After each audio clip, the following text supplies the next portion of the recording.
25% tax ఉంటుందని Trump ప్రకటించాడు. National film awards లో బెస్ట్ తెలుగు ఫిలిం గా భగవంత్ కేసరి నిలిచింది.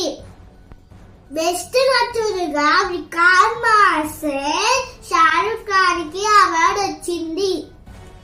బెస్ట్ నటిగా రాణి ముఖర్జీకి అవార్డు వచ్చింది.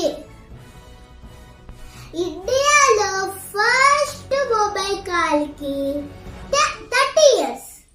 Thanks for watching.